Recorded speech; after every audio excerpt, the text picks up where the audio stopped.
এই আনন্দ বজাৰ নামটো যদিও আনন্দ বজাৰ আছিলে কিন্তু নিৰানন্দৰে বাস কৰিছিলে 2014 চনৰ পৰা মাননীয় দেশৰ প্ৰধানমন্ত্ৰী নৰেন্দ্ৰ মোদী ডাঙৰীয়াই প্ৰধানমন্ত্ৰী দায়িত্ব লোৱাৰ পিছত আৰু তেতিয়া গৃহমন্ত্ৰী ৰাজনাথ সিং ডাঙৰীয়াই যি শান্তি প্ৰক্ৰিয়া আৰম্ভ কৰিলে আৰু তাৰ পৰৱৰ্তী সময়ত মাননীয় প্ৰধানমন্ত্ৰী নৰেন্দ্ৰ মোদী ডাঙৰীয়াই হওক গৃহমন্ত্ৰী অমিত শ্বাহ ডাঙৰীয়াই হওক এইপিনে আমাৰ মুখ্যমন্ত্ৰী ডক্টৰ হিমন্ত বিশ্ব শৰ্মা ডাঙৰীয়াই হওক বা আৰু এইপিনে আমাৰ প্ৰমোদ বড়ো ডাঙৰীয়াই হওক তেওঁলোকে যি শান্তি প্ৰক্ৰিয়া আৰম্ভ কৰাৰ পিছত প্ৰগতিৰ কাম আৰম্ভ কৰিছে আৰু সেইকাৰণে আজি সমূহ এই অঞ্চলৰ ৰাইজে জাতি ধৰ্ম বৰ্ণ নিৰ্বিশেষে সকলো ৰাইজে এই আনন্দ বজাৰ ৰাইজে আনন্দৰে আজি ভাৰতীয় জনতা পাৰ্টীত যোগদান কৰাৰ কাৰণে সকলোকে উষ্ণ আদৰণি জনাইছোঁ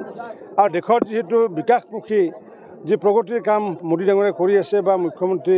হিমন্ত বিশ্ব শৰ্মা ডাঙৰীয়াই কৰিছে তাৰ প্ৰতি আকৃষ্ট হৈ পেলাই এই লোকসকলে আমাৰ লগত যোগদান কৰিছে আৰু ইয়াৰে লোকসকলৰ অধিকাংশ লোক পূৰ্বতে BPF দলৰ সমৰ্থক আছিলে বা সদস্য আছিলে আৰু অধিকাংশ লোক যি নৱশৰণীয়া ডাঙৰীয়াৰ সমৰ্থক বা শুভাকাংক্ষী আছিলে এইসকলে আজি ভাৰতীয় জনতা পাৰ্টীত যোগদান কৰাৰ কাৰণে মই উষ্ণ আদৰণি একাংশ মানুহে যোগদান কৰি আছে UPPLত একাংশ মানুহ আছে যোগদান কৰি আছে BJPত গতিকে UPPL হওক BJP হওক আল্টিমেটলি যিহেতু আমি সকলোৱে নৰেন্দ্ৰ মোদীকে ভোট দিম গতিকে ট্ৰেক্টৰ আৰু ইয়াতে যি পদুম ফুলৰ মাজত পাৰ্থক্য নাই গতিকে সকলোৱে মানুহে হৰ্ষল আখেৰে ভাৰতীয় জনতা পাৰ্টি বা UPPLত যোগদান কৰি আহিছে আমি সকলোকে স্বাগতম জনাইছোঁ উষ্ণ আদৰণি জনাইছোঁ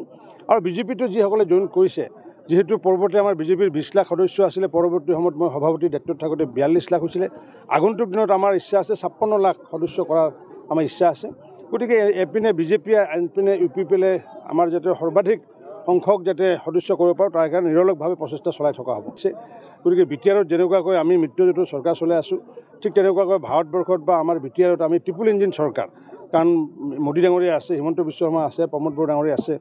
ট্ৰিপল ইঞ্জিন চৰকাৰে যি প্ৰগতি আনিছে তাৰ কাৰণে আল্টিমেটলি সকলোৱে BJP আৰু UPPLত যোগদান কৰিব আৰু ফলস্বৰূপে BPFে হওক বা কংগ্ৰেছে হওক শূন্য হ'বলৈ গৈ আছে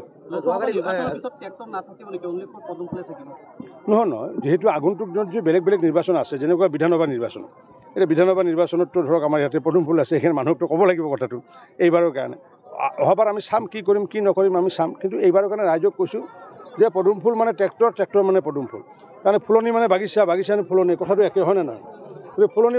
বুলি ক'লে বাগিচা হয় নে নহয়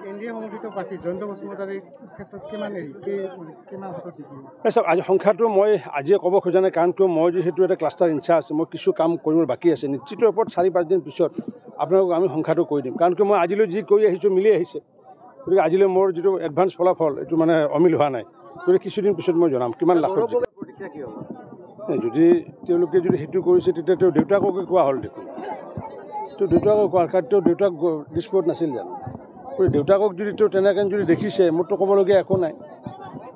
তেওঁ দিছপুৰৰ কথা যিহেতু কৈছে দিছপুৰত যিসকল থাকে ধনৰ পৰিমাণ বৃদ্ধি কৰে তেওঁ দেউতাকটো দিছপুৰত আছিলে কিন্তু তাততো মই ক'বলগীয়া একো নাই এতিয়া